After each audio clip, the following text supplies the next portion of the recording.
नमस्कार मैत्रिणींनो, pinkies kitchen मराठीमध्ये तुमचे अगदी मनापासून स्वागत आहे।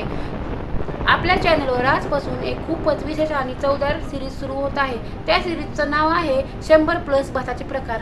आणि या सिरीजच्या पहिल्याच दिवशी आपण शिकणार आहोत अगदी बेसिक पण सर्वात महत्त्वाची रेसिपी, परफेक्ट मऊ आणि सुटसुटीत पांढरा भात। आज आपण कुकरमध्ये आणि टोपात अशा दोन्ही पद्धतीने अचूक प्रमाणासह भात कसा शिजवायचा ते पाहणार आहोत। चला तर मग सुरुवात करूया।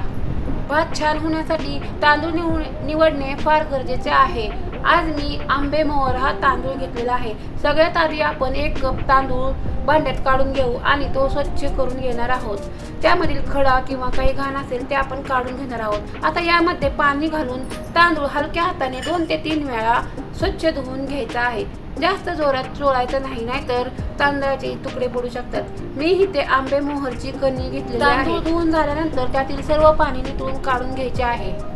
पहिली पद्धत आपण कुकरची पाहूयात। धुतलेले तांदूळ कुकरच्या डब्यात काढून घ्यायचे आहे। आता यामध्ये ज्या कपाने आपण तांदूळ मोजले आहे त्याच्या डबल पाणी घालायचे आहे। 1 कप आपण तांदूळ घेतलेले आहे, 2 कप पाणी आपण घालणार आहोत। कुकरमध्ये 2 कप पाण्याचे प्रमाण हे परफेक्ट असते। कुकरच्या खालच्या डब्यामध्ये डाळ घालून घ्यायची आहे, म्हणजे वरण भात लगेच होऊन जातो। आता तांदळामध्ये आपण अर्धा चमचा मीठ घातलेले आहे आणि 1 चमचा तूप घालणार आहोत। कुकरच्या डब्यामध्ये आपण लिंबू घातलेले आहे। लिंबू घातल्यामुळे कुकर काळा पडत नाही।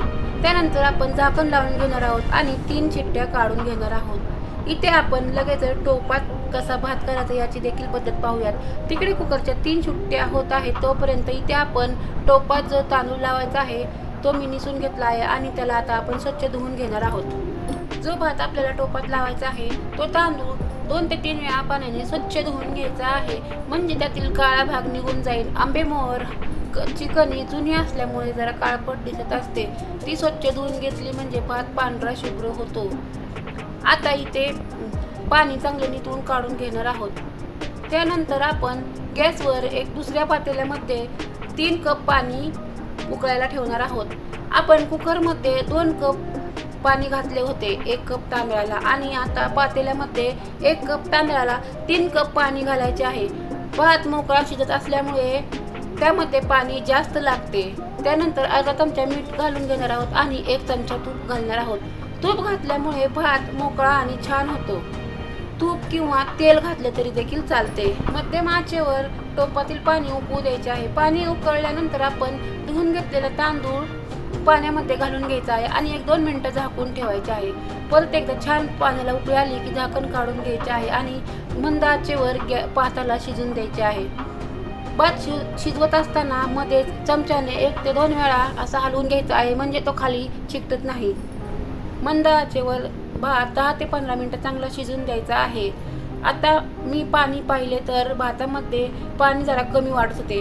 भात नवीन किंवा जुन्या तांदळाप्रमाणे पाणी कमी जास्त लागते। तांदूळ जर जुना असेल तर पाणी जास्त लागते। आता इथे मी अर्धा कप पाणी पुन्हा घातले आहे, ते मला कमी वाटत होते। तुमचा तांदूळ नवीन किंवा जुना आहे त्यानुसार पाणी घालायचे की नाही ते ठरवा। भातातील सर्व पाणी आटले की भात झाकून ठेवायचा आहे आणि गॅस बंद करून ठेवायचा आहे। आणखी 10 ते 15 मिनिटं चांगलं वाफेवर शिजू द्यायचं आहे, म्हणजे भात मऊ होतो। इथे आपल्या कुकरच्या 3 शिट्ट्या झालेल्या आहेत। आपण डबा काढून पाहूयात। हे पहा किती छान भात मऊ आणि मोकळा झालेला आहे। टोपातला देखील भात किती मऊ मोकळा दिसत आहे, पाहू शकताय। दोन्ही पण भात मी तुम्हाला ताटामध्ये काढून दाखवत आहे, ते किती मोकळे सुटसुटीत आणि मऊ झालेले आहे, तुम्ही पाहू शकताय। हे आपण कुकरच्या डब्यामधील भात काढणार आहोत। हे पहा किती मोकळा झालेला आहे।